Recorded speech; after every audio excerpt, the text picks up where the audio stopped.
дуруд бинандагони азиз, барномаи тараннумгар аз пешниҳоди шумо бахшида ба 145-солагии зодрӯзи сардафтари адабиёти муосири тоҷик устод Садриддин Айнӣ бо иштироки донишҷӯёни донишгоҳи давлатии омӯзгории Тоҷикистон ва хонандагони муассисаи таҳсилоти миёнаи умумии рақами 10 ноҳияи Исмоили Сомонӣ ва инчунин адабиётшиносони шинохтаи кишвар.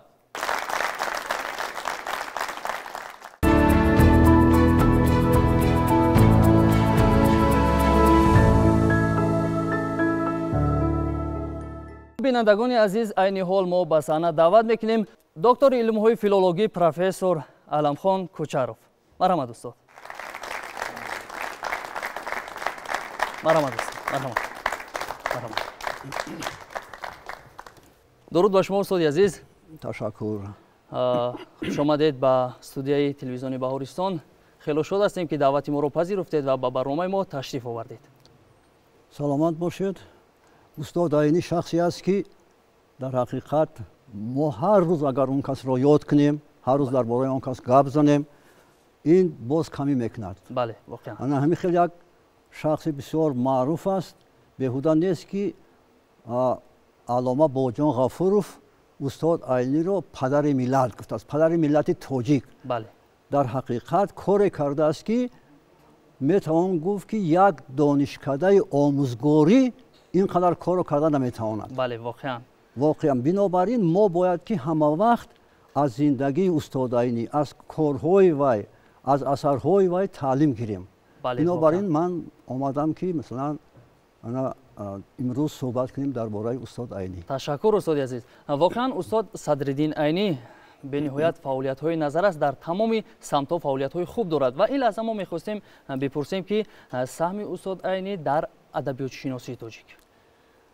Устод Айнӣ умуман сардафтари адабиёти давраи нави тоҷик аст. Бале. Хоб бинобар ин ҳам дар наср, ҳам дар назм, ҳам дар забоншиносӣ, ҳам дар публицистика, ҳам дар адабиётшиносӣ дар ҳақиқат сардафтар аст. Дар давраи нав аввалин асарҳои ҳам насриро, ҳам назмиро, ҳам публицистиро, ҳам адабиётшиносиро устод Айнӣ навиштааст. махсусан асарҳои адабиётшиносии устод Айнӣ асосан аз давраи шӯравӣ сар мешавад ва агар мо ҳамин хел гуфтем як асари бисёр барҷастаи устод Айнӣ намунаи адабиёти тоҷик мебошад ки ин асар соли 25 навишта мешавад дар байни моҳҳои март, моҳҳои октябр ва ин асар масалан соли 26 аз тарафи устод Лоҳутӣ дар Москав чоп мешавад. Бале. Воқеан устод сабаб аз навиштани ин асар дар чӣ буд? Ин асар асосан як асаре буд ки ана ҳамун ҷанбаи сиёсӣ дошт, ҷанбаи таърихӣ дошт. Яъне дар ҳамун давра суханҳое пайдо шуд ки масалан дар Осиёи Миёна ин хел халқи тоҷик гуфтани халқ нест, яъне таҳдид ба халқи тоҷик буд. Бинобар махсусан адабиёти тоҷик масалан ин гӯё ки адабиёте ҳаст ки масалан ин давраҳои охир пайдо шудааст. Бинобар ин устод Айнӣ ин асарро масалан навишт. Ин асар асосан ба ҳамун вақте ки ҷумҳурии мухтори Тоҷикистон ташкил мешавад соли 24 ана ҳамун аз тарафи ҳукумат супориш мешавад ба устод Айнӣ. Мегӯяд ки масалан устод Айнӣ ҳамин асарро менависад ва дар ин ҷо 120 шоир нависанда дар ин ҷо ҷамъоварӣ шудааст, яъне аз асри 10 то асри 20 ва дар ин ҷо ягон шоири аз Эрон, аз Хуросон нест. Танҳо шоири тоҷик. Тамо шоирои мовараунар. Бале, мовараунар. Ва бо ҳамин устод Айнӣ нишон медиҳад ки масалан халқе ки хоб чунин шоирҳоро ба вуҷуд овардааст, чунин масалан намояндагони барҷастаро ба вуҷуд овардааст, наметавонад ки ин халқ набошад. Ва ин халқ яъне тоҷикон халқи бумӣ ана ҳамин яъне халқи таҳҷоӣ ҳамин Осиёи Миёна мебошанд ва халқе ҳастанд ки маданияти бисёр барҷаста доранд. Ба ин асар устод Айнӣ мавҷудияти халқи тоҷикро дар Осиёи Миёна халқи таҷоии ҳамин осиёи миёна будани тоҷиконро исбот кард. саломат бошед. дар бораи як асари бисёр ҳам хубе дорад, дар бораи асаре ки устод мирзо абдулқодири бедил устод навиштанд. дар бораи ин асар бароямон маълумот. умуман устод айни чиқаре ки гуфтем фаъолияти адабиётшиносӣ бисёр фарогир дорад ва мақсади асосии устод айни мардуми тоҷикро, халқи азизи тоҷикро бо ҳамин намояндагони барҷастаи адабиёту фарҳанги худ шинос кардан аст. масалан мо гуфтем дар бораи намунаи адабияти тоҷик гуфтем ки мақсад чӣ буд. ана акнун устод айни боз солҳои 40 асарҳои фарқ кардем шайх муслиҳиддин саъдии шерозӣ, анамун шайхураис ибни сино, устод рудакӣ ном асарҳои барҷастаи илмӣ менависад. ва мақсад чӣ буд? мақсад ҳамин ки мегуфтанд ки масалан дар солҳои 30 ки халқи тоҷик гӯё ки адабиёташон бисёр чиқале ки гуфтем ки дер тараққӣ кардааст. масалан баъзан дар эрон шоирони эрон, шоирони фарз кардем ки афғонистон, инҳо ба халқи тоҷик тааллуқ надоранд.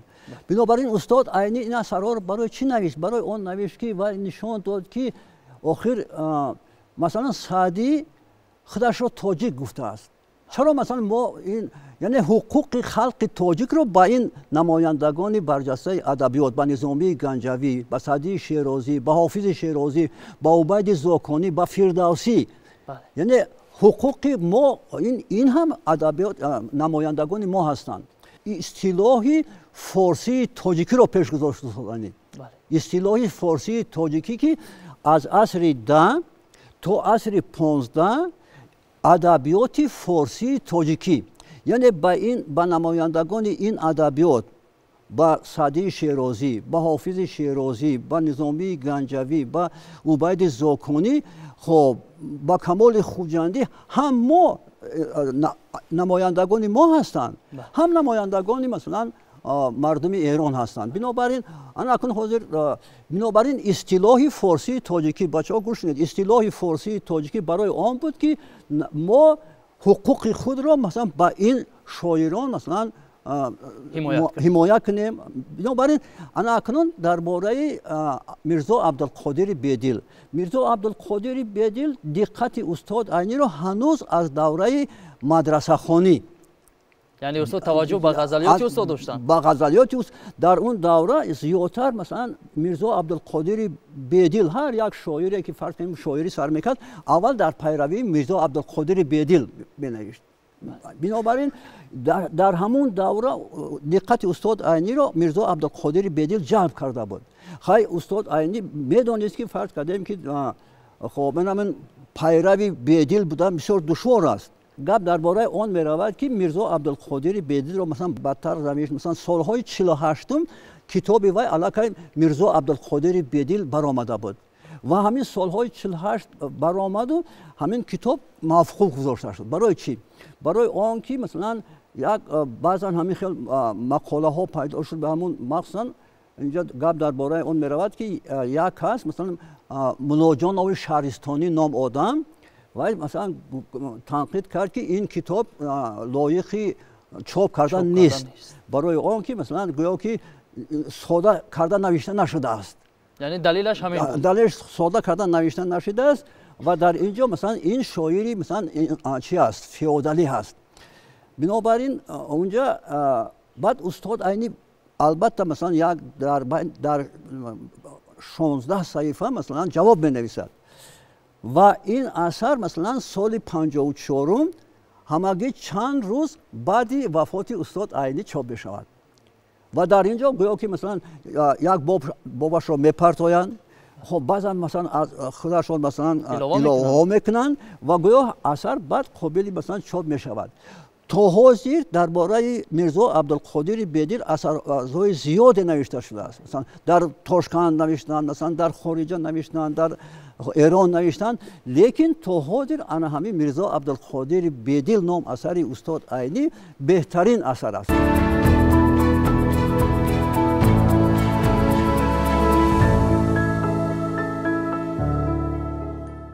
хуб устод боз мехостем дар бораи асари воқеан ҳам хонданӣ асари таърихи инқилоби фикрӣ дар Бухоро бароямон маълумот бидиҳед. ин асар асосан соли 1918 вақте ки устод Айнӣ аз соли 1917 баъде ки 75 чӯб мехӯрад, хоб баъде ки дар Когон 52 рӯз дар беморхона хоб мекунад, 25 амалиёти ҷарроҳӣ мегузаронад, баъд масалан ба Самарқанд ҳиҷрат мекунад, чунки дар Бухоро дигар истодани вай мумкин набуд. бинобар ин ҳамин таърихи инқилоби фикрӣ дар Бухоро менависад, дар Самарқанд менависад, соли 1918 менависад, баъд инро масалан ба ҳамон матбааи Бухоро соли 1920 мефиристад. ин асар гӯё гум мешавад. ин асар маънош ҳамин ки ба забони тоҷикӣ чоп намешавад, чунки дар вақте ки масалан соли 1920 хоб инқилоби Бухоро гӯё чӣ мекунад, ғалаба мекунад ва соли 1920 масалан ҷумҳурии халқии демократии Бухоро ки мешавад ва дар ин ҷо масалан забони давлатӣ забони узбекӣ мешавад ва бо ҳамин дигар забони тоҷикӣ умуман ягон чиз чоп намекунанд ва асари устод Айниро гум шуд мегӯянд. дигар устод Айнӣ гуфта наметавонад намаи хел. баъд як кас масалан Юлдошев масалан мегӯяд ки устод ҳамин асарро ба узбекӣ нависед, чоп мешавад. баъд устод Айнӣ як такмил дода ин асарро масалан бо номи таърихи инқилоби Бухоро чоп мешавад ба забони узбекӣ. ин асар баъд Раҳим Ҳошим ин асарро масалан ба забони тоҷикӣ тарҷима кардааст, чоп шудааст. таърихи инқилоби фикрӣ дар Бухоро барои чӣ ин асарро навишт? яъне ки дар ҳамин давраҳои охир вақте ки аз инқилоби аввали рус 1905 вақте рӯзномаҳо омадан гирифт дар Бухоро, мактабҳои нав кушода мешавад. масалан аз ҷумла соли 1908 устод Айнӣ ҳамроҳи Абдулло Воҳид Мунзим, Аҳмадҷон Ҳамдӣ, Ҳомидхоҷаи Меҳрӣ як мактаби нав мекушоянд. мактаби дар ҳамин ҷо масалан яъне ин давра як давраи бедорӣ, давраи ҷӯшу хуруш, масалан давраи бедории халқи тоҷик буд. устод Айнӣ ин давраро давраи интибоҳ мегӯяд. давраи интибоҳ ин давраи яъне ки давраи бедорӣ, рушду нумӯ кардани тафаккури фарзандони тоҷик. ана ҳамин асар низ ба ҳамин муносибат бахшида шуд. дар унҷо масалан ҳамон мактаби наве ки масалан устод Айнӣ ҳамроҳи Мунзиму масалан Аҳмадҷон Ҳамидӣ мекушоянд, дар ин бора гап меравад. дар унҷо мутаассифона ана ҳамин мактаби ки соли 1908 кушода шуд, ҳамагӣ як сол камтар аз як сол дошт метиҳад. хоб ҳаминҷо дар як сол масалан бисёр тараққӣ мекунад, одамои бисёре меоянд, боз шӯъбаи ғоибона ташкил мекунанд, лекин мутаассифона ана ҳамон рӯҳониёни мутаассиб ҳаракат мекунанд ки ин мактабро аз байн бардоранд. таърихи инқилоби фикрӣ дар Бухоро ба ҳамин муносибат навишта шуда буд. донишҷӯён ҳастанд дар ин ҷо, боз хонандагон ҳастанд. мо сабаби ҷалб намудани хонандагони муассисаи таҳсилоти миёнаи умумии рақами 10 ин ба он хотир аст ки бевосита муассисаи таҳсилоти миёнаи умумии рақами 10 ба номи устод гузошта шудааст ва ҳамзамон бо кӯмаки устод сохта шудааст. ва агар саволе дошта бошанд марҳамат.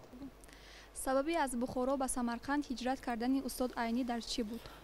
устод Айнӣ мегӯяд ки ман дар ҳама вақт инқилобчӣ будам. мегӯяд вақте ки аз ҷумла мегӯяд вақте ки соли 1905 хоб ана рӯзномаҳо зиёд омадан гирифтанду чӣ кардам, ман тарафдори масалан ҳамон воқеаҳои чӣ шудам, инқилобӣ шудам, масалан ҳамон тарафдори ҷадидон шудам. мегӯянд устод Айнӣ ин ҷадидон як гурӯҳи фарз кардем ки як ҳаракати ҷадидӣ, яъне ҳаракати навоварона буд ва устод Айнӣ дар ҳамин ҳаракат масалан шомил буд.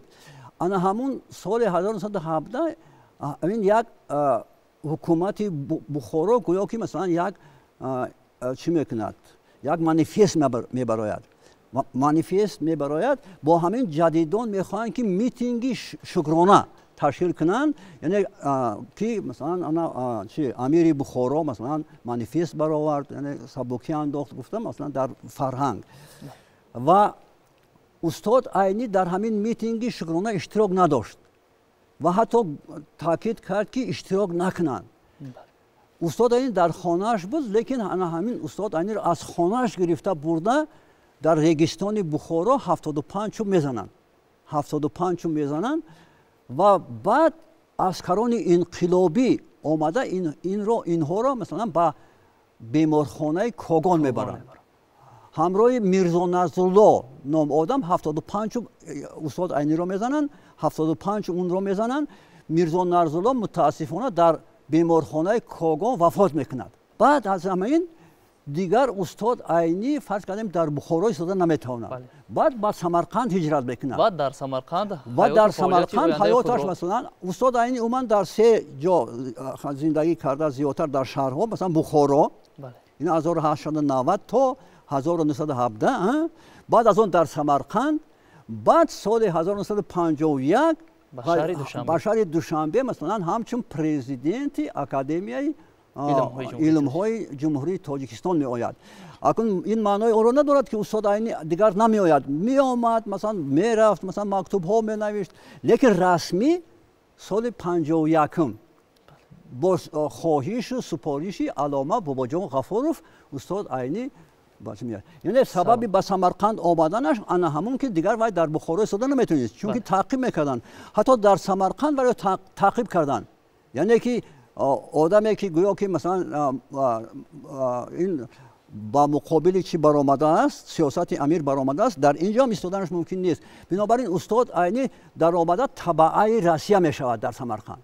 یعنی در سمرقند هم وای را عذاب دادن، لیکن به هر حال استاد عینی در سمرقند تا آخر عمر عرض کردم که ایستاد. سوال دیگر باشد مرحمت.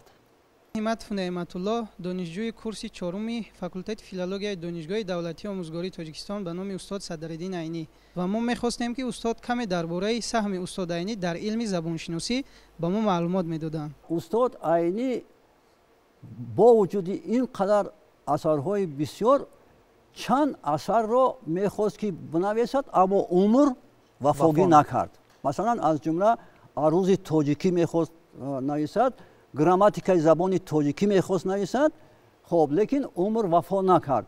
لیکن استاد عینی مقاله های زیادی دارد که درباره زبان تاجیکی خب در آنجا سخن می‌رود. مثلا یک مقاله بسیار مفصل استاد عینی هست درباره برافیق تالیس نوشتگی. در اون مقاله فرض کردیم که درباره همین زبان تاجیکی، درباره اصطلاح‌های زبان تاجیکی مثلا سخن می‌راند و تاکید می‌کند که مثلا نویسنده نمی‌تواند که آن چیز زبان زنده خلق را خیلی زیاد استفاده برد، از لهجه و شیوه‌ها زیاد استفاده برد.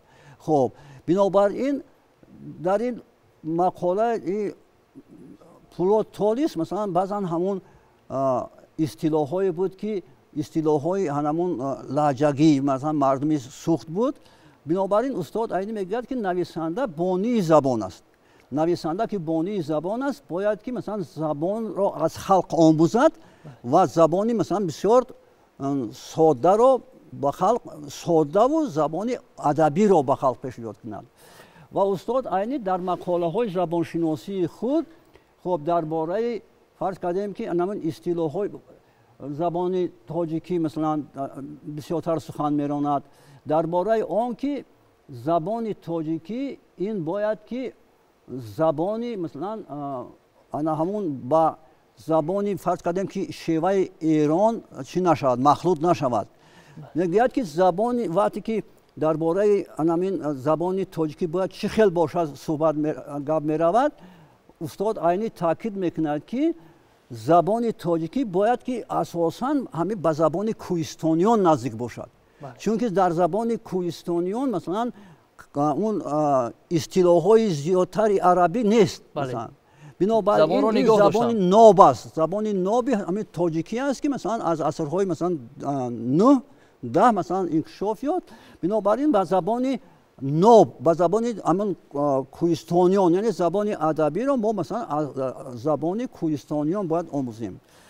و عموما درباره مخصوصا در کنفرانسی هایی که سال 1928 در تاشکند می شود، در کنفرانسی هایی که سال 1930 در دوشنبه می شود، این کنفرانسیه ها اساسا با مسائل زبان شناسی بخشیده شدند و استاد عینی در اینجا مثلا برآمد کرده بسیار صحبت میکنند. هر چندی که در زبان تاجیکی میخواست یک کتابی گراماتیکای زبان تاجیکی نویسد و لیکن عمر وفا نکرد، لیکن درباره زبان تاجیکی هم در مقاله هایش هم در چیز همه وقت مثلا صحبت کرده، زبان تاجیکی رو حمایت کرده است.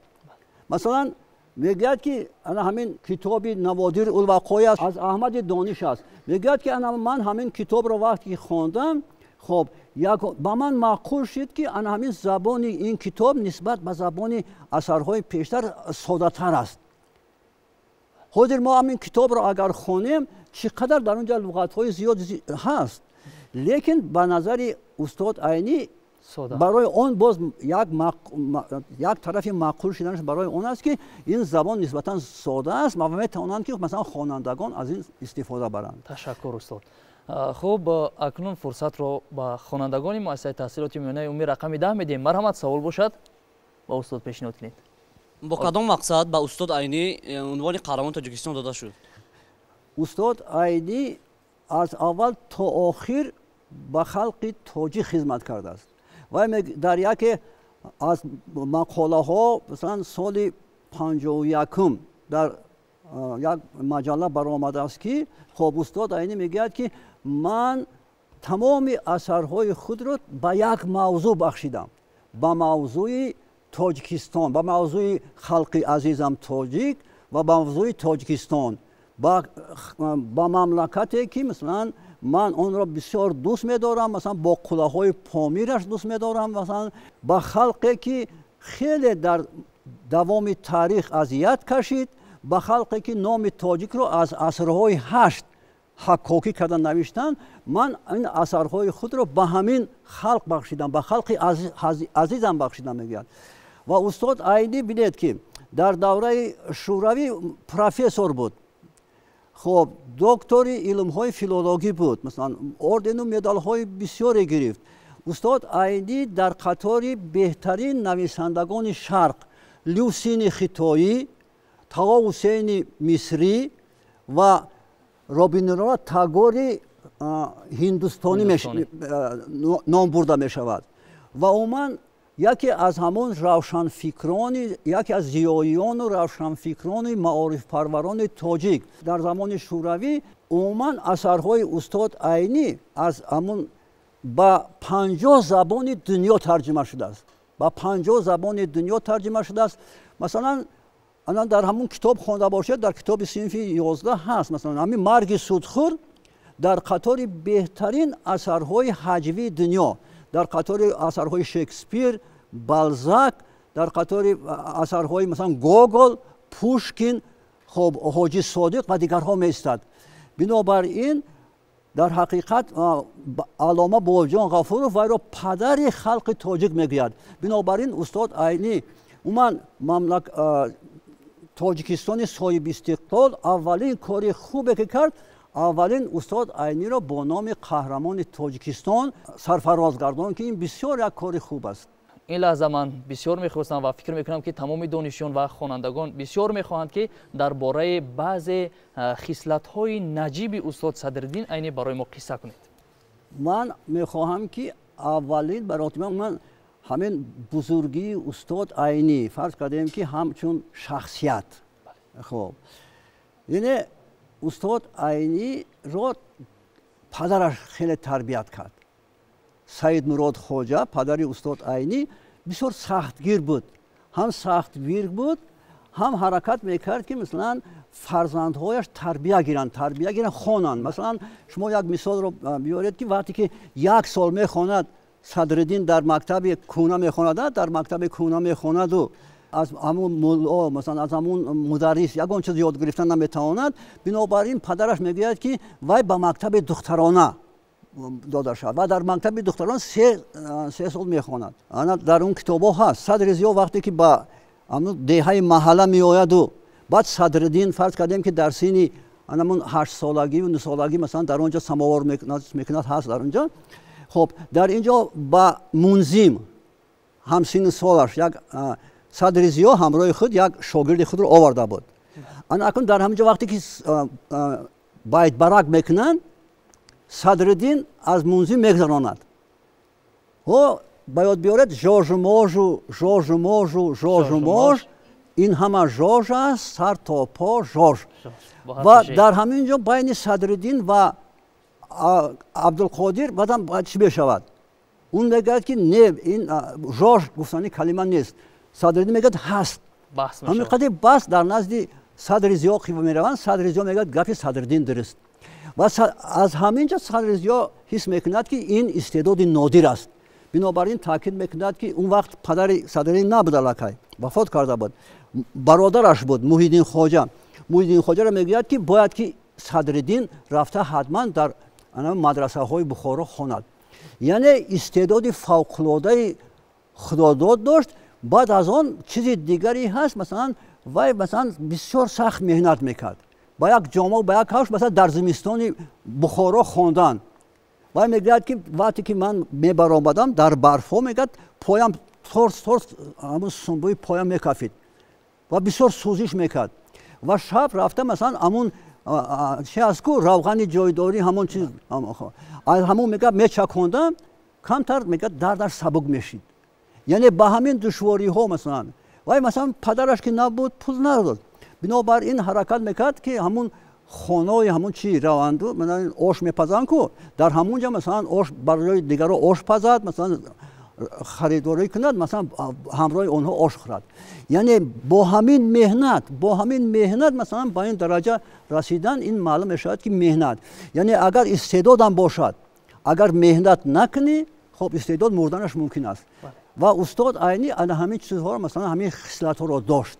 воқеан ҳам хело хислатҳои наҷиб ва устоди азиз, фикр мекунам ва боварӣ комил дорам ки тамоми донишҷӯён ва тамоми хонандагоне ки дар ин барномаи мо иштирок доранд, пайваста талош меварзанд, чун меросбари илму дониши устод Садриддин Айнӣ ҳастанд ва талош мекунанд ки бо дониши яъне нағз бихонанд ва оянда албатта вақте ки мо фарзандони ана ҳамин халқ бошем, устод Айнӣ падари миллат бошад, падари ҳамин халқ бошад, албатта масалан мо бояд ки ба ҳамун тарафи падар ба гуфтаҳои падар ҳаракат кунем.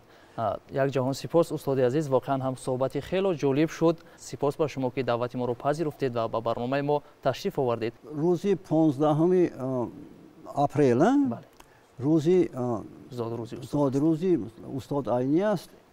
145-солаги устод Айнӣ аст. ман фикр мекунам ки мо бояд ки ҳам дар кор, ҳам дар зиндагӣ, ҳам дар дониш омӯзӣ, масалан дар ҳама кор ба устод Айнӣ пайравӣ кунем ва рӯҳи устод Айниро ҳамавақт бо кори худ, бо меҳнати худ, бо ёдоварии худ шод намоем. бале бинандагони азиз, воқеан суҳбати ҷолибе доштем бо доктори илмҳои филологӣ, профессор, устоди донишгоҳи миллии Тоҷикистон Аламхон Кучаров. ва дар ин ҷо худоҳофизӣ мекунем ба устод ва меҳмонҳои дигари барномаро ба саҳна мехонем. ташаккур устод. саломат бошед.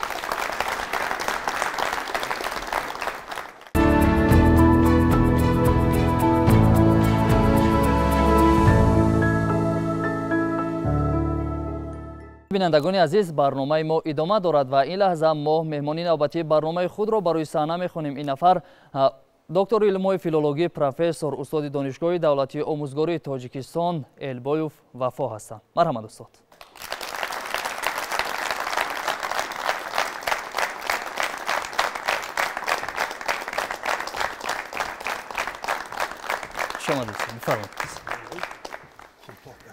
ташаккур барои даъват. саломат бошед. устод Айниро ҳамеша ёд кардан, аз ному кору пайкорашон таҷлил кардан барои мо як мояи ифтихор аст, чунки мо дар донишгоҳе кор мекунем ки сазовори номи баланди устод Айнӣ ҳастанд. барои мо ҳамеша омода ҳастем ки дар рӯзҳои мухталиф, дар вақтҳои гуногун барои устод Айнӣ суҳбате ва дар суҳбат иштирок дошта бошем. саломат бошед устод. як ҷаҳон сипос барои он ки даъвати моро пазируфтед ва ба барнома иштирок кардед. хуб, сараввал мехостам андешаи шуморо доир ба саҳми устод Садриддин Айнӣ дар адабиёти муосири тоҷик бишунавем. ташаккур. устод Садриддин Саидмуратзода Айнӣ асосгузори адабиёти муосири тоҷик шинохта шуданд ва эътироф гардиданд. асосгузори адабиёти муосир будан ба чанд далил аст. Чунки устод Айнӣ вақте ки 2 сентябри соли 1920 инқилоби октябр ғалаба кард ва ҳукумати амороти Бухоро аз байн рафт ва ҳукумати дигар сари кор омад ва устод Айнӣ ки дар ин вақт аллакай ҳамчун як марди таълим дида, таҳсил дида, донишманд шинохта мешуданд, барои хидмат ба адабиёти навини муосири тоҷик камар бастанд ва корҳои шоистаеро анҷом доданд. корҳои шоистаи анҷомдодаи устод Айнӣ дар навиштани ҳикояҳо, дар навиштани шеърҳо, дар навиштани аввалин повестҳо, дар навиштани аввалин асарҳои илми таҳқиқотӣ, адабиётшиносӣ, забоншиносӣ, таърихӣ ва дар навиштани аввалин романҳои бисёр бо нуфуз дар адабиёти муосири мо ҳамчун сардафтари адабиёти муосир шинохта шуданд, ки ба ҷараёни адабиёти реалистӣ ё ин ки баёни андешаҳои воқеъгарона ё вуқӯъгароёна устод Айнӣ барои хизматҳои бедариғашон ҳамчун асосгузори адабиёт шинохта шуданд ва дар адабиёти муосири мо хизматҳои бузурге карданд. хизматҳои бузурги эшон тавре ки таъкид кардем дар навиштани аввалин повестҳо, очеркҳои илмӣ, очеркҳои таърихӣ ва романҳои бисёр машҳур шинохта шудааст ва воқеан устод барҳақ сазовори асосгузори адабиёти муосири тоҷик будан мебошад. واقعا استاد صدرالدین عینی در بسیار سمت ها فعالیت کرده است. از قبیل مثلا سمت آموزگاری فعالیتی بسیار هم خوب دارند و فعالیت شاعری، فعالیت نویسندگی. خب این لحظه ما می‌خواستیم درباره فعالیت شاعری استاد اندیشه شما داشتیم. استاد عینی واقعا از نگاه اگر فعالیت شاعریشون رو ببینیم بسیار شاعری مرتب، شاعری دانشمند، شاعری خوش سخن، شیرین بیان در ادبیات معاصر ما اعتراف شدند در قطاری نثرنویسیشون و فعالیت‌های دیگرشون. استاد عینی همه مجموعه اشعارشون در جلد 11 کلیاتشون فراهم آمده است که از چندین ژانرهای ادبی عبارت است. خصوصا غزل در بین اشعار استاد عینی موقع اساسی داره که 154 غزل عبارت است، 25 مثنوی، 25 قطعه، 48 رباعی، انواع دیگری شعری دارن، مخمس‌های زیاد دارن، مسدس‌ها دارن، ترجیح‌بندها دارن و شعرهای انقلابی دارن، مثنویات خوب دارن.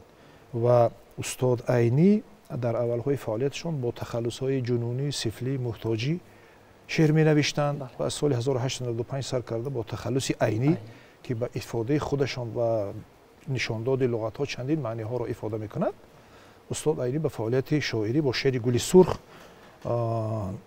سر کردن رسما بگوییم که این هم در کلیاتشان آمده است و یک از شعرهای خوب است.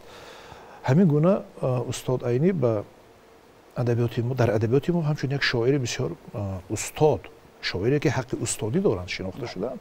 شعرشان در پایه بلند، خصوصا غزل‌های بسیار دلاشوبشان، مخمس‌هاشان، ترجیح‌بندشان، رباعیاتشان که در کلیات همش فراهم آورده شده است. و دیگر شعرهای دیگرشان، بعضی شعرهای استاد عینی ناتمام هم هستند که در همون کلیات در قسمت توضیحات گفته شده است که چند شعر ناتمام است.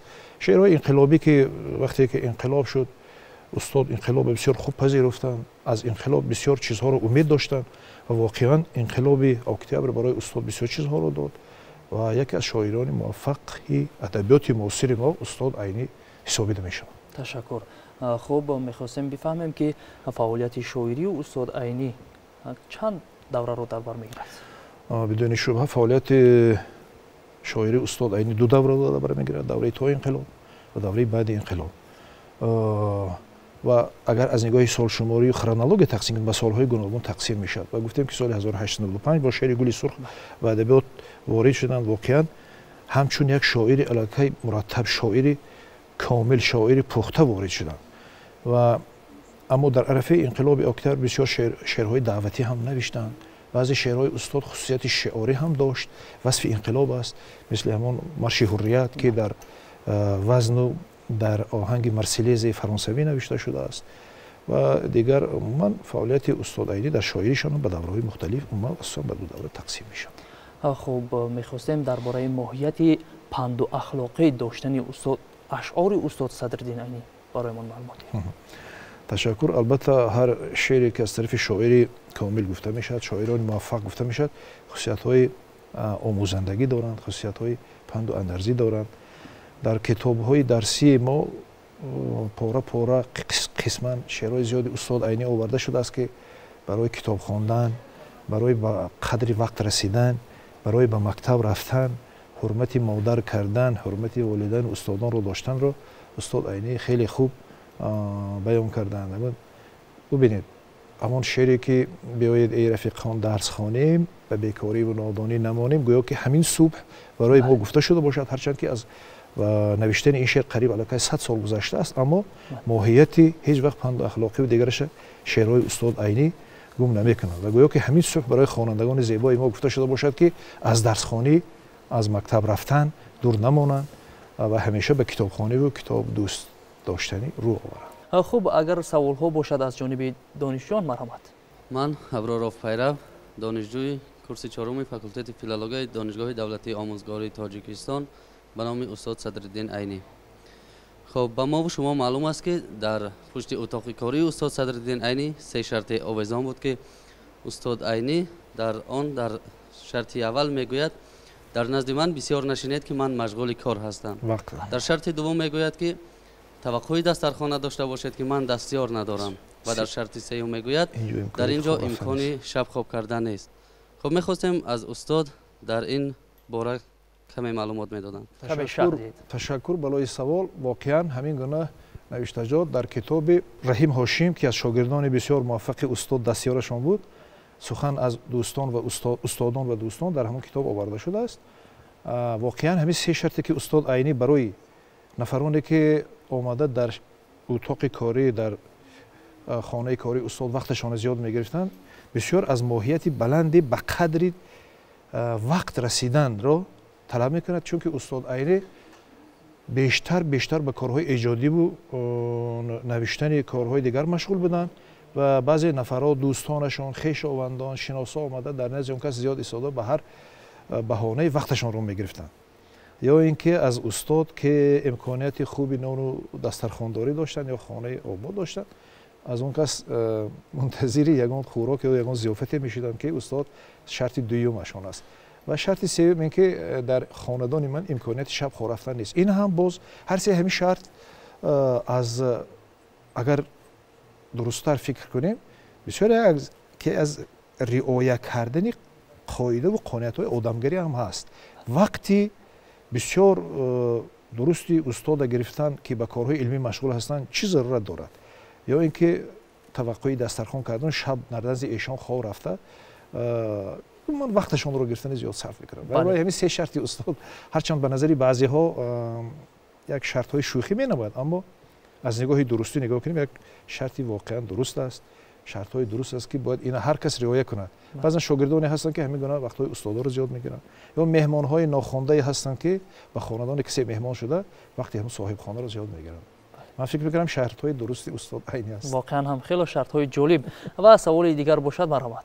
میگویند که یادداشت های استاد عینی 4 قسم ناپورند و استاد عینی تا سال 1903 سال یادداشت های خود را ذکر کردند. آیا استاد عینی به نوشتن قسم 5 یادداشت شروع نموده بودند و یا آیا سرگذشت های خود را در یگان اثرشان بالا از سالهای 1903 سال را ذکر نمودند؟ طور میدانید یادداشت‌های استاد عینی یکی از اثرهای بسیار مهم، یکی از دایره المعارف یا اثر انسیکلوپدی در باره حادثه و واقعه‌های امارات بخارا، آنچه خود استاد عینی دیدند، مشاهده کردند، به چشم سر و دلشان دیدند و شاهدی همون حادثه و واقعه‌ها بودند.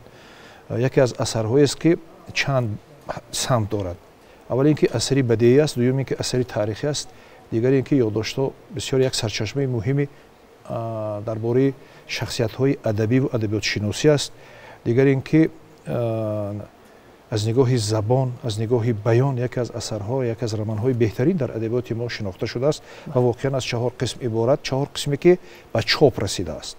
استاد عینی در چند بعضی جای‌ها یادداشت‌هایشان هست که می‌خواستند گویا اینکه همین اثری تاریخ انقلاب فکری در بخارا را قسمت 5 یادداشت‌ها کنند و دیگر خاطرات و دیگر مشاهده هایی که خودشان شاهدی به واسطه بودند در امارات بخارا، چه حادثه های خوب، چه حادثه های مدهش، چه حادثه های سخت که همش از سر گذرانده بودند، خصوصا در پیشرفت علم و معارف، طرز تعلیم مدرسه های بخارا، تشکیل کردن روزنامه ها، مکتب ها و دیگر کارها و نقش شخصیت های برجسته شهر بخارا و عموما شهر سمرقند در پیشرفت هویت ملت تاجیک، همین نکته ها رو در قسمت های باقی مانده یادداشت ها نصب کنم. اما با سبب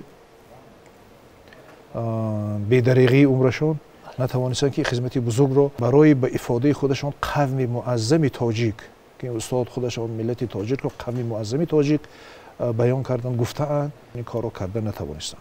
تشکر استاد. واقعا هم خیلی صحبت جالب نمودیم. سپاس برای اون که وقتی پرقیمت خود را دریغ نداشته با برنامه ما اشتراک کردید.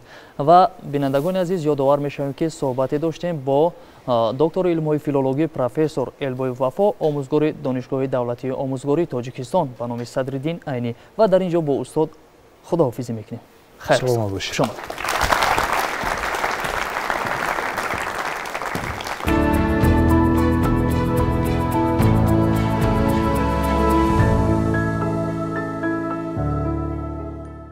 بینندگان عزیز، برنامه ما ادامه دارد و دانشجویان دانشگاه دولتی آموزگاری تاجیکستان و اینچنین خوانندگان مؤسسه تحصیلات میانه عمومی رقم 10 در این برنامه ما اشتراک دارند و این لحظه غزلخوانی و شعرخوانی میکنیم. تا مرا آن نور چشم مهربان از دست رفت، طاقت تن، صبر دل، آرام جان از دست رفت.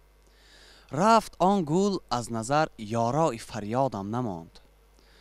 بلبلی شوریده ایم که فغان از دست رفت. گفته بودم در شب هجران شکیبایی کنم. آه اکنون چون کنم، صبر و توان از دست رفت. در جهان بیوفا دلبندی من آن بود و بس. رفت دلبندم سزد گویم جهان از دست رفت. رفت تا دامان آرامی دل و جانم ز کف. قصه کوتاه میکنم گویا که جان از دست رفت.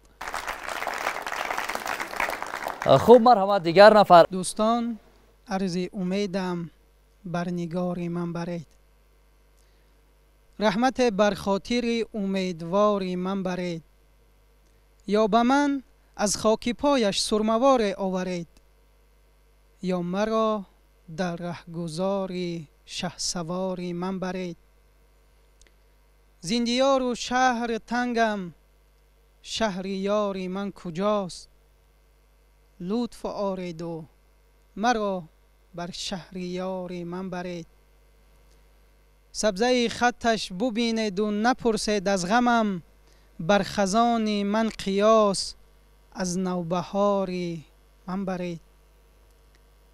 گر همه خواهید که جان آسان دهم هنگام نزع، جای تکبیر و تلاوت نام یاری من برید. در پریشان روزگاری گر رود عینی ز دهر، در پریشان روزگاری گر رود عینی ز دهر، جمع بنشینید و یاد از روزگاری من برید. خوب، مرحمت. دیگر نفر.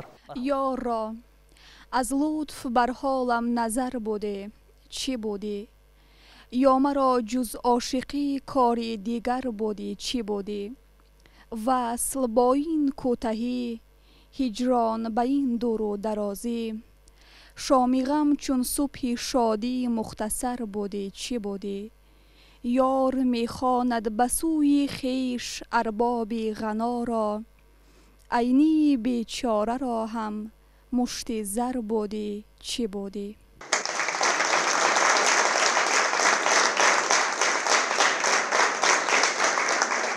سحرگاهان که بلبل در نوا شد، گل از شادی شکفته غنچه وا شد. شما ای بلبلان باغ مکتب، سحرگاهان نباید خفت هر شب. شما هم در نوا آیید باید، که تا از باغ معنی گل کشاید. سحرگاهان گلستان دبستان، تراوت بخش باشد این گلستان. چرا از این گلستان گل نچینید؟ چرا در کنج بیماری نشینید؟ بیایید ای رفیقان درس خوانیم، به بیکاری و نادانی نمانیم. به عالم هر کسی بیکار گردد، به چشم اهل عالم خار گردد. تشکر. تشکر.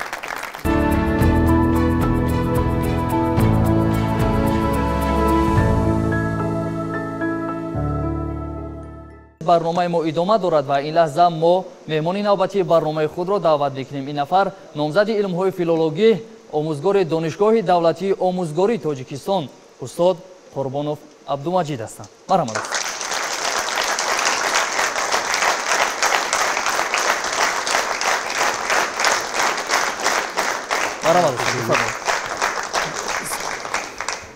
سرور شما را به برنامه خوش آمدید میگیم. سلامت باشید. چند لحظه پیش صحبتی داشتیم دایر به فعالیت شاعری استاد صدرالدین عینی و این لحظه ما میخواهیم از شما بپرسیم که استاد صدرالدین عینی خودشون میگن که چارچوبه نظم به ما تنگی کرد، ما به نثر گذشتیم. خوب بیاید در این باره کمی برایمون معلومات بدید. پیش از همه سخن در اطراف فعالیت شاعری، فعالیت ایجادی و اینا استاد عینی آغاز کنیم. من از نام استادی خودی استاد عینی که در اطراف روزگار و آثار و فعالیت او بحث کرده است، صحبت کرده است، صدر ضیا میگویم به ملک سخن عینی خوشبیان چو شمع است عریان و روشن روان. در حقیقت استاد عینی یک شخصیتی بود که در جاده شعر و شاعری، در جاده یعنی نظم و نثر توانست ملت خود را ترغیب کند، ملت خود را از نو احیا کند و با آن ناتوان بینانی که ما را اعتراف نمی کند با دهان آنها مهری خاموشی زند. سبب از نظم به نثر گذاشتن یعنی استاد عینی در زمانی زندگی کرده است که زمانی بسیار پرآشوب، زمانی که دیگرگونی کلی سیاسی جامعه از اروپا به آسیا هم گذشت و در امارات بخارا هم انقلاب سر زد، در امارات بخارا هم دیگرگونی ها سر زد و سبب او را استاد در آن می‌بیند که میگوید چارچوبه نظم به من تنگی کرد. یعنی در نظم همه آن پهلوهای حیاتی واقعی را، همه آن دیگرگونی های کلی سیاسی جامعه را که انسان امروز درک کرده است که خود سازنده است جا داده نمی شود. یک پهلوش. پهلوی دیگرش استاد عینی میگوید در جاده نظم پیش از من استادان سخن داد سخن را دادند. دیگر به مانند استاد رودکی و فردوسی، شیخ سعدی و جامی کسی در نظم چیزی گفته نمیتواند. و محض ان همین گفته های استاد عینی از آن شهادت میدهد که دوران نو با دیگرگونی هایش او را وادار ساخت که به پهلوهای گوناگون زندگی از دید نو نظر کند. و خود میگوید عینی به یک غزل نتوان شرح حال کرد، باید به این خلاف نوشتن کتاب سرخ. اکنون بیاید استاد درباره فعالیت نویسندگی استاد صحبت میکنیم، چون فکر میکنم که بسیار صحبت جالب میشود، چون که به نهایت اثرهای نثری استاد زیاد و جالب هستند. با گمانم پهلوهای گوناگون ایجادیات استاد عینی را شنونده، خواننده، دانشجو میداند و یکی از پهلوهای ایجادیات او نویسندگی است. استاد عینی نویسنده. وقتی که این پهلوی ایجادیات استاد عینی را ما نظر میکنیم، از اثرهای آفریده او، از اثرهای بدیعی او مثال ها میاریم. کدام شاگرد، کدام دانشجو، کدام طالب علم اثرهای مکتب کهنه، آدینه، مرگ سودخور، یادداشت ها و داخونده و دیگر اثرهای استاد عینی را هنگامی از مکتب تحصیلات همگانی تا درگاه های مکتب عالی ورق نزده است. استاد عینی در نثر کوشش کرده است که ریالیسم حقیقت نگاری را استفاده برد، یعنی به واقعیت زندگی نظر کند، از بود نبود دوری جوید. یعنی آن چیزی که در حیات انسان خود می آفرد، خود همچون سازنده زندگی خود دیگر میکند، او را روی کاغذ میارد. پرسوناژ قهرمان‌هایی را روی کاغذ میارد که در زندگی آنها مبارزند، از پس خود یک و دو را برده برای زندگی نو راهنمون میکنند. مثال آدینه را خواندیم.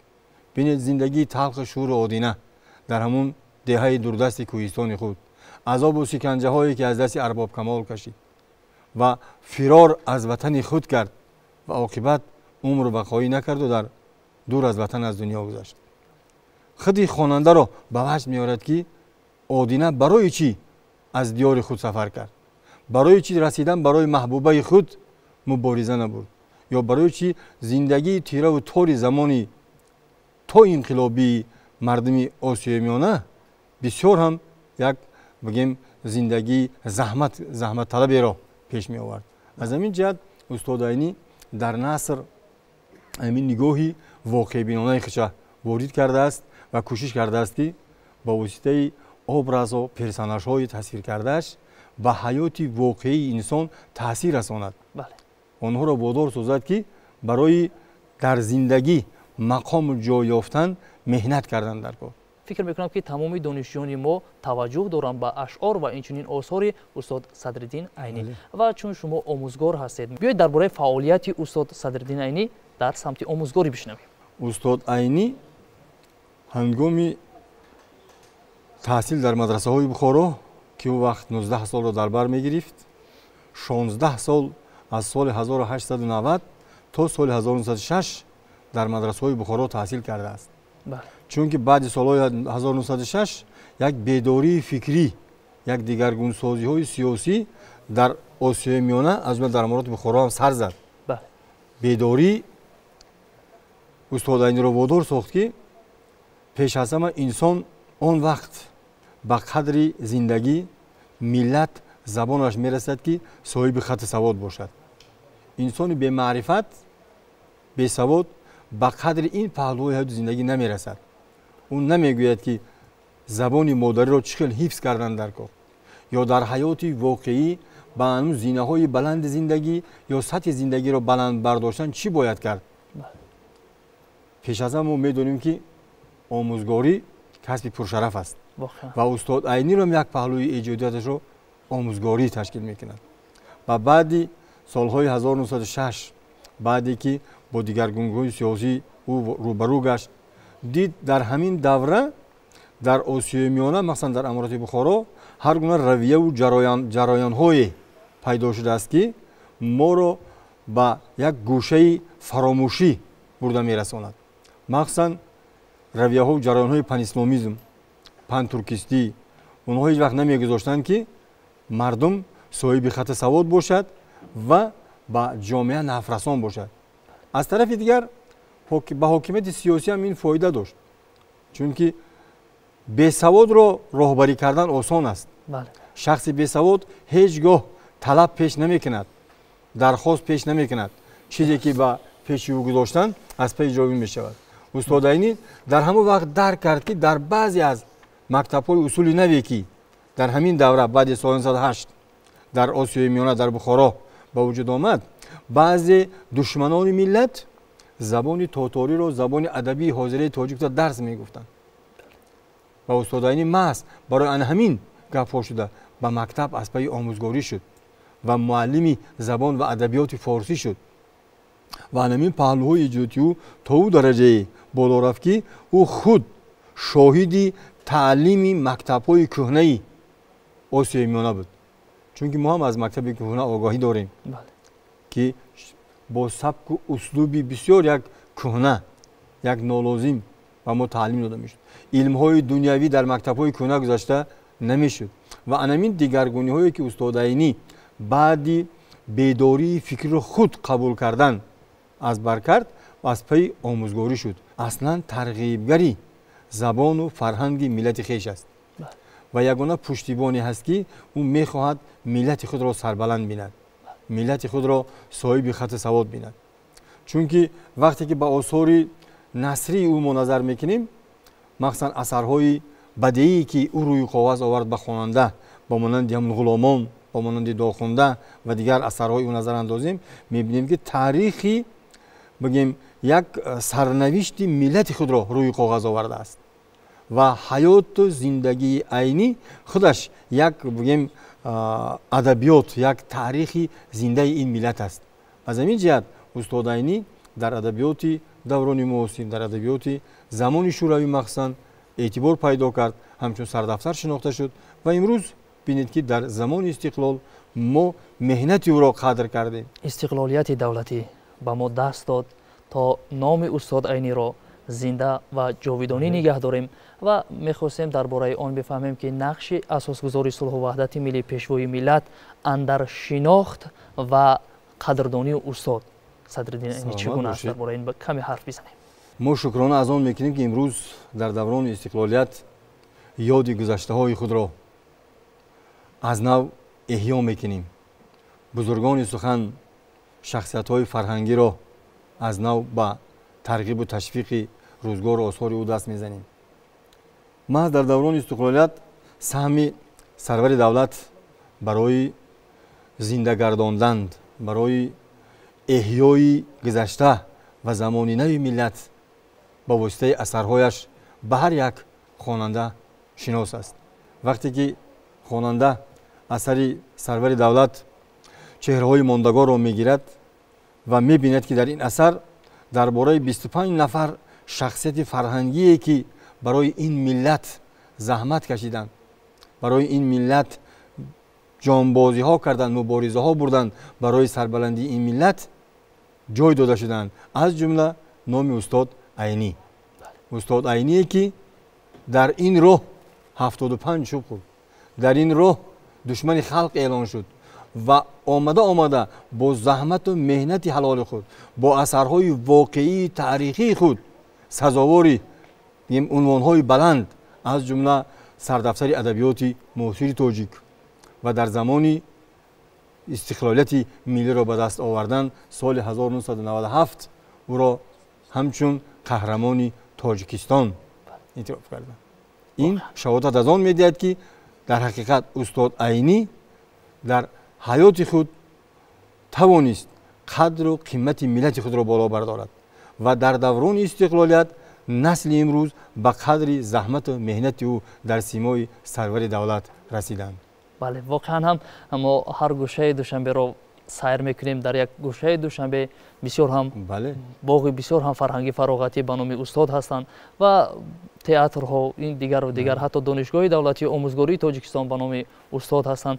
واقعا هم این خیلی خوب است و باوری کامل دارم که تمام آن دانشجویان، تمام آن نسل جوانی کشور ما که در آینده بزرگ میشوند و نامبرداری همین ملت تاجیک و جاودانه نگه داشتن نام استاد صدرالدین عینی تمام کوشش های خود را به خرج میدهند و یک جهان سپاس میگیم برای اون که وقتی پرقیمت خود را دریغ نداشته با برنامه ما تشریف آوردید و تشریف شما برنامه ما را واقعا هم دیگر کرد.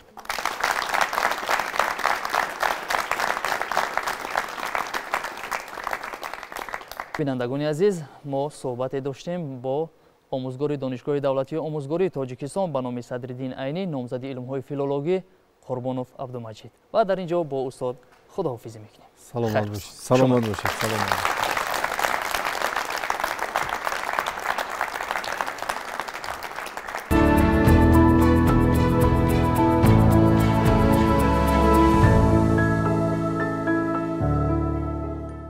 بینندگان عزیز، برنامه ما ادامه دارد و دانشجویان دانشگاه دولتی آموزگاری تاجیکستان و اینچنین خوانندگان مؤسسه تحصیلات میانه عمومی رقم 10 در این برنامه ما اشتراک دارند و این لحظه غزلخوانی و شعرخوانی میکنیم. روزی دل میگفتم، ار یک مرهم میداشتم، شکوه میکردم از غم همدم میداشتم. در شب هجران نمیشد زخمی دل ریش روان، گرزی وصل یک پری رو مرهم می داشتم. مهنتی گیتی با تلخی کیره بودی جان من، بوسه گر از لب ایستاده می داشتم. از تماشای گل سرخ از چی می ماندم جدا، گرزی وصف یک پری رو مرهم می داشتم.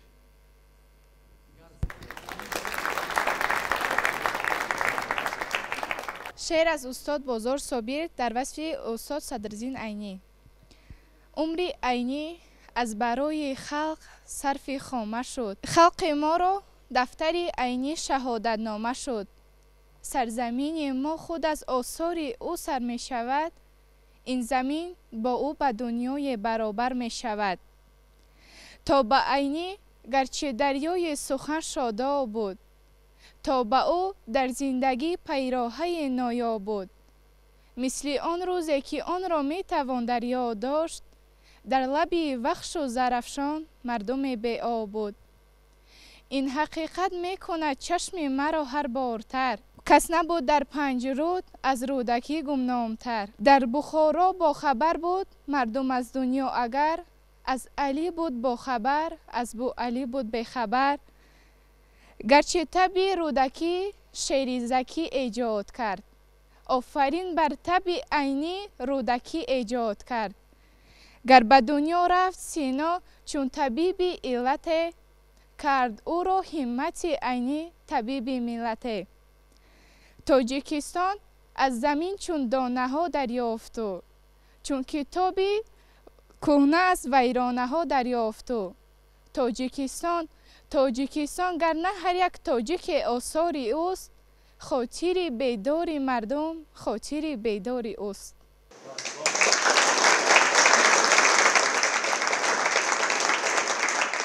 ای که از غیر تو در هر دو جهان یار ندارم، غیر ورزیدن عشق تو دیگر کار ندارم. گر تو دلدار منی فکر دل و جان ننمایم، گر تو یاری حذر از طعنه اغیار ندارم. گر غم خویش بگویم به تو باید که مرنجی، به کی گویم غم خود غیر تو غمخوار ندارم. خود مگر لطف کنی از سر احسان و مروت، ورنه از مطلب خود جرأت گفتار ندارم. به گل روی تو مشکل که شود شاد دل من، روز هجران هوس رفتن گلزار ندارم. آه تو از ره شوخی سری بیمار نداری، حیف من از غم تو جز دلی بیمار ندارم. گر تو داری سر یاری و وفاداری عینی، به وفای تو که در نیک و بدت کار ندارم. خوب بینندگان عزیز، اکنون میگذاریم به دانشجویان. مرحمت. دوشنبه عرصه پیکاری عینی است، علمبردار و دلبردار عینی است. بسا پرنور از دیدار عینی است، بسا پرزور از افکار عینی است. به خارستان او باغی بپا کرد، به سبزیدن ورا عمر صدا کرد. شکفتن را نصیب خارها کرد، ز گل بهتر شکفته خار عینی. برای کشور پیرش اسا شد، قدی خمگشته کشور رسا شد. به بیمار طبیبی جانفزا شد، طبیب شد خود این بیمار عینی. دوشنبه را ز همت کرد دارا، دوشنبه هم ز عینی شد دلارا. به سوی جاویدان با جسم خارا، روان شد پیکر پادار عینی. وطن خواهد یک تکرار عینی، که بتواند کشیدن بار عینی. بخواهد هر کس آزار عینی، بماند در ته دیوار عینی. بینندگان عزیز، واقعا هم استاد بازار صابر میفرماید عمر عینی از برای خلق صرف خامه شد، خلق ما را دفتر عینی شهادت نامه شد. بینندگان عزیز، یادرس میشویم که برنامه ترنمگر بود. پیشنهاد شما با اشتراک ادبیات شناسان شناخته کشور و اینچنین دانشجویان دانشگاه دولتی آموزگاری تاجیکستان و خوانندگان مؤسسه تحصیلات میانه عمومی رقم 10 ناحیه اسماعیلی سامانی. و در اینجا میرسیم به فرجام برنامه. تا برنامه های دیگر تنصیحت و پیروز باشد. برنامه های جالب تلویزیونی بهارستان ادامه دارند. خیر.